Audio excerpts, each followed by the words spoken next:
Assalamualaikum warahmatullahi wabarakatuh. Perkenalkan, nama saya Kolbun Katunada, absen 24 dari kelas 12 MIPA 5. Di sini saya akan mempresentasikan terkait dampak positif dan negatif terhadap kemajuan iptek di bidang pertahanan dan keamanan.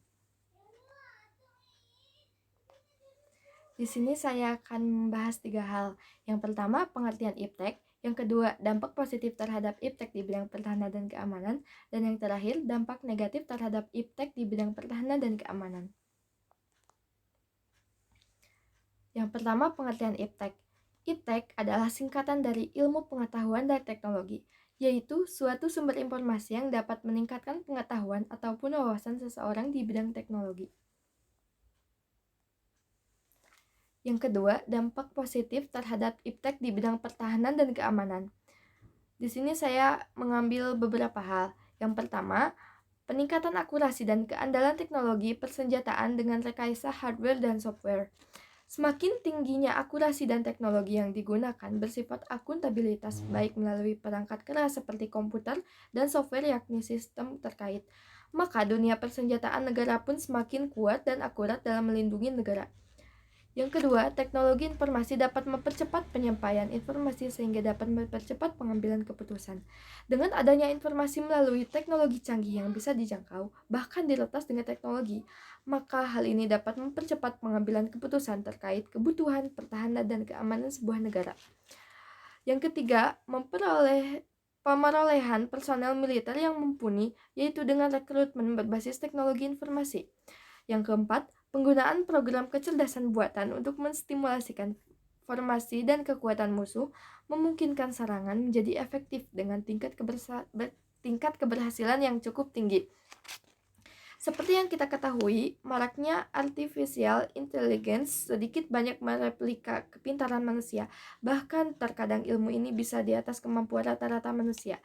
Maka dengan adanya kecerdasan buatan atau artificial intelligence ini akan membuka peluang lebih besar akan keberhasilan menyerang musuh.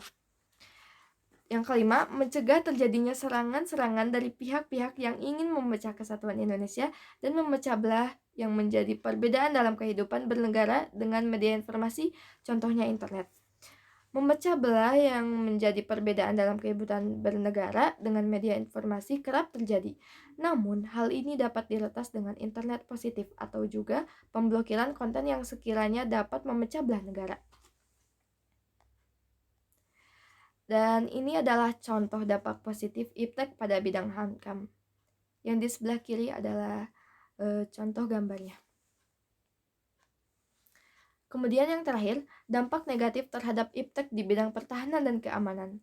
Yang pertama, penyalahgunaan satelit oleh para teroris seperti melacak kondisi tempat mereka akan melakukan kejahatan.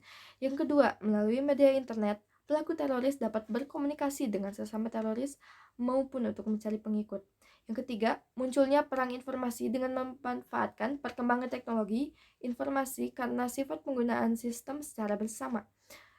Yang keempat, berkaitan dengan teknologi senjata pemusnahan massal, Weapon of Mass Destruction atau WMD, seperti senjata nuklir dan senjata biologi, dikhawatirkan akan menjadi ancaman terbesar bagi suatu negara bila digunakan oleh pihak yang tidak bertanggung jawab.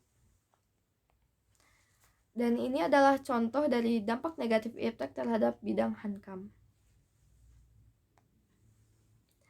Saya juga menambahkan cara mengatasi pengaruh iptek di bidang pertahanan dan keamanan negara.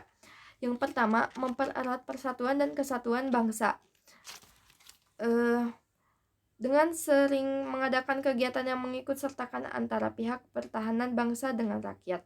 Yang kedua, peran masyarakat dalam menjaga keamanan, kedaulatan, dan ketertiban negara semakin berkurang karena hal tersebut sudah menjadi tanggung jawab pihak tentara dan polisi. Dan yang terakhir, perubahan dunia yang cepat mampu mempengaruhi pola pikir masyarakat secara global. Masyarakat seringkali mengajukan tuntutan kepada pemerintah, dan jika tidak dipenuhi, masyarakat cenderung bertindak anarkis sehingga dapat mengganggu stabilitas nasional, ketahanan nasional, bahkan persatuan dan kesatuan bangsa.